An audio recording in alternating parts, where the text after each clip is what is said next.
Hey guys, it's Elizabeth finding Elizabeth, and today is Tuesday, July 14th, 2015. This is my week 65 post-op vertical sleeve gastrectomy update. I started my journey in January of 2014 at 402 pounds. I had surgery on April 14th, 2014 at Kaiser South Bay, weighing 360.6 pounds. I came in last week at 211.6 pounds, and I came in today at 211.6 pounds. So that's a 0 pound loss since last week, 149 since surgery, and 190.4 since I started the process. I do think I actually lost a little bit of weight this last week. However, I did get a new scale this week, and it weighs me about a pound, 1.2 pounds higher than my old scale did. So I kept the old scale until diet bet was over, which I successfully accomplished, 4%. I lost 4% of my body weight in the month, which is really shocking to me at this point that I was able to do that.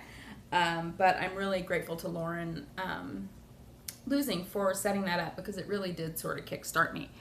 But once diet bet was over, because that was the scale I had started it on, and I was really close. I just made it by I think I was supposed to lose 8.3 pounds, and I lost 8.4 pounds. So once diet bet was over, I tossed that scale in the trash and brought out my new scale, which also shows percentage of body fat and water and muscle and how many pounds of bone you have. I know that these aren't hugely accurate, but it should at least give me something to measure change with. Wasn't so happy when it said that my body fat was 43%. However, I did think about it, and when I was, before I got pregnant with my son, I probably weighed about 10 pounds more than I do now, and I was taking an exercise physiology class at USC, and part of that was to do a hydrostatic weighing where you're submerged underwater, and they calculate your percentage of body fat, and my percentage of body fat back then, when I was like 29, and weighed 10 pounds more than I do now, was 60%, 60-some percent. So actually, taking that into consideration, it's pretty good. Still some fat to lose, yeah, that's for sure. All right, so just last week I started tracking my my average stats: calories, protein, carbohydrates, fiber, and water, and sharing an average with you. I did that in the beginning of my weight loss journey, but have decided that it's probably even more important to do it now. So my average calories for the week were 1,398, which is high for me. Last week it was like 1,090. My goal is between 1,000 and 1,200. My average protein was 92 grams, carbs was 113, fiber was 13, and water was 70. So I had set some goals that I wanted to reach last week in terms of the stats. I did not do so well in that arena, in any of them actually. I was fine with my calories last week, and I bumped that up considerably. Protein I'm fine with. I had wanted to bring my carbs down to 75 or lower, which I did not do. I had wanted to bring fiber up to 30 grams a day, which I did not do. And I wanted to bring my average water up to 80 ounces, which I also did not do. So, one of the things I know about myself is I'm not good at focusing on trying to fix a lot of different things at once. It's just a little overwhelming for me. So I think I'm going to focus on this next week on carbs, because that's where a lot of my extra calories came from this week. I cannot tell a lie. I had some gold medal ribbon ice cream, and I had a carrot cake cupcake, which I did not need under any shape of the imagination. A bite or two is fine, but I bought these things and brought them home, which is never a good thing. So gonna work on carbs, and then once I get that more in line with where I want it to be, we'll take on some of these other things. So that's where I'm at. Stat-wise, I told you about my new scale. I did, not this week, but the week before, which could maybe have something to do with the lower calories too, is I was recently diagnosed as a very older adult with ADD. I had never even thought about that, but I met someone who had been diagnosed in their 30s, and this person was explaining to me kind of like the work situations that they had as a result of being ADD, and it sounded really familiar. It were things that I thought were just part of my personality. and not something that I could change, but I went in to be evaluated and was found that yes, I did have ADD. I mean, it's pretty subjective. It's questionnaires that you fill out, and then you have your other people in your life fill out, and then you go visit with a psychiatrist. At least at Kaiser, that's how it works. So I was put on Adderall. It is amazing. I have to tell you, I was worried that it was going to make me feel like speedy. Did not in the slightest. What it did make me do was feel very, very, very focused. And I got, I don't know, I got more work done. I've gotten more work done in the last 2 weeks than I have in forever. And particularly those projects that I would usually like put off till the very, very, very, very last minute because they required a lot of focused attention and detail. Kick those suckers out of the park. I mean, it's really quite amazing. I wish I would have done this a lot earlier, but I think, it's supposed to suppress your appetite a little bit. I think that might have happened last week. I didn't really feel that happening this week, but the first week I took it, maybe it did. So I really only take it when I'm on a day when I'm working from home where I know I'm going to be concentrated in projects. Don't really take it on the weekends, or if it's like a day where I have outside meetings, I don't feel like it's really makes that big of a difference. Where it helps me is like where I'm sitting at my desk doing actually focused work. So that's kind of cool. I went to another OA meeting last week, and it was really quite awesome. I really enjoyed it. I had sort of talked myself out of going, but at the very last minute decided to get up and go. I really like that group of people. It's a mix of ages and sexes, and I don't know, they seem like a pretty reasonably fun group. One of the things that they talk about at OA is abstinence, and I may have mentioned this in the video that I made about going to an OA meeting, but it's like, what would I define as abstinence for me? I mean, some people have, OA is not like a diet program. I know there are certain diet programs that some people in OA follow, but it's not a diet program. It's about not compulsively overeating, or I don't know, I bought a book and it had all the details, but basically it's like, what's your abstinence for a lot of people is 3 meals with no snacks in between. And I thought, well, I don't know that I can do that because I think I need to have at least 4 meals in a day, particularly if I'm working out. So I think that may be what I define as my abstinence. I'm not quite sure. I'm very hesitant to commit because it seems like it's somebody telling me what to do, which I generally not a huge fan of. But that being the case, that's what I'm thinking of. 4 meals a day, nothing in between, as an abstinence for me. But I don't know. Thinking about it. We'll go again this week. Enjoying it. Bought a book. It's okay.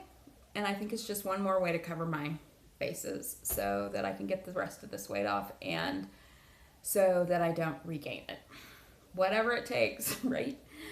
And so one of the things that I actually spoke at the OA meeting when they were going around, because they have like a speaker talk for a few minutes and then people go around with different topics, and the topic was gratitude.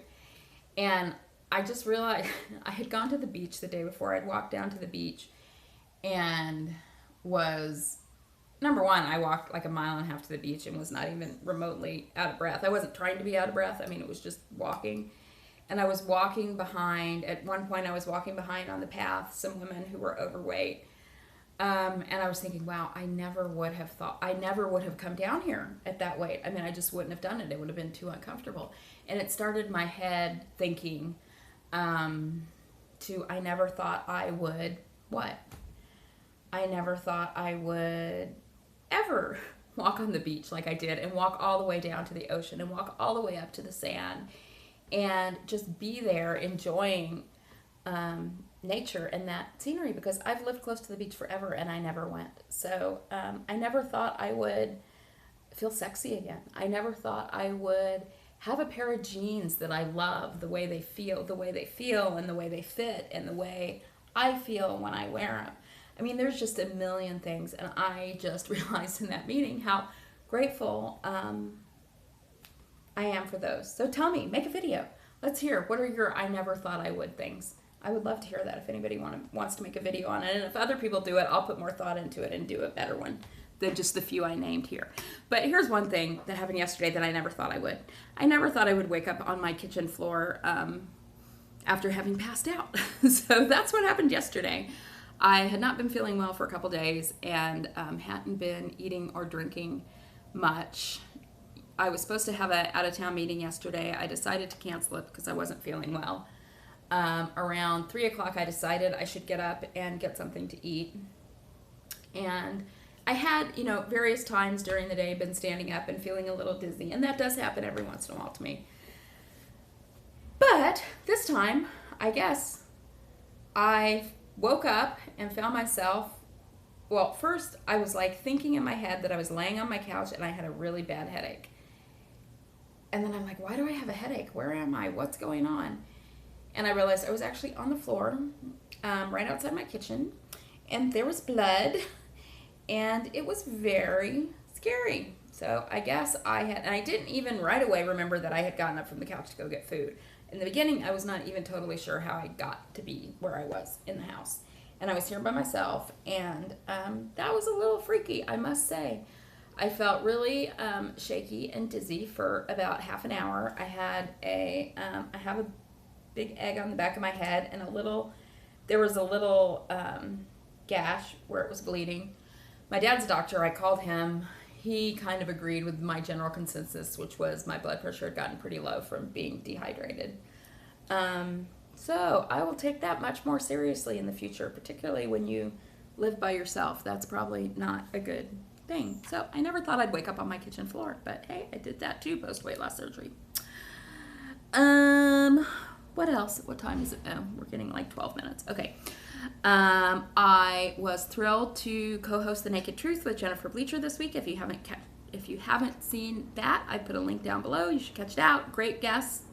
Robin's RNY Mission, Monica Sleeve McQueen, Lorraine Xena Warrior Princess, and Christine Teeny Tiny Tummy for Christine were the guests, and it was a super lot of fun. I really like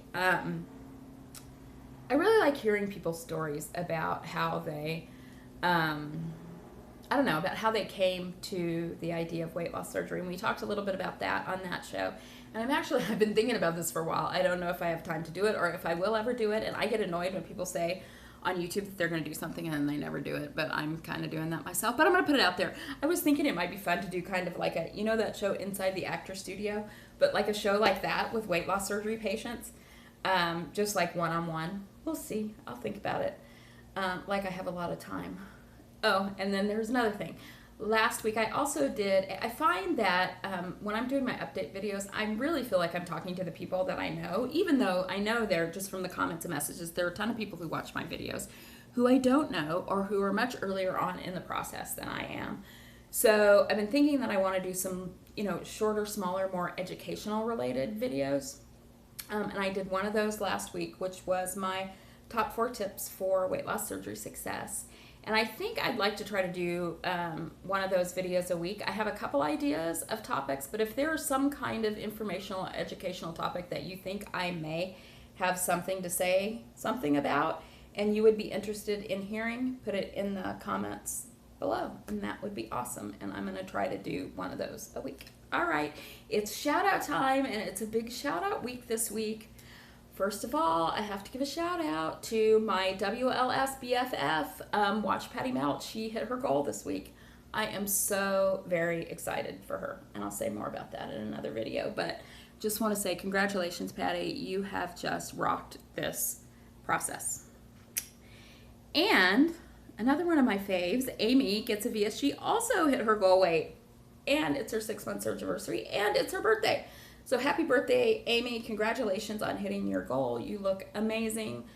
And happy 6-month surge anniversary. And you're a bitch because you hit your goal by your 6-month surge anniversary. Just saying. Okay, sorry. Anyway, let's see. Who else? We had a couple of 9-month surge anniversaries. Betty Lou, who had her 9-month surge anniversary. Lorraine Xena Warrior Princess. And Dixie VSG Sotherbell. They all just celebrated their 9-month surge anniversary last week. Tina Milas got approved for her plastics, which is awesome. And, VSG Warrior, Walter, hit his goal as well. I mean, he has like flown through this. Next time I see him, he'll probably weigh less than I do. Anyway, that's all I have this week. I hope you guys have a great week, and I will talk to you later. Bye-bye.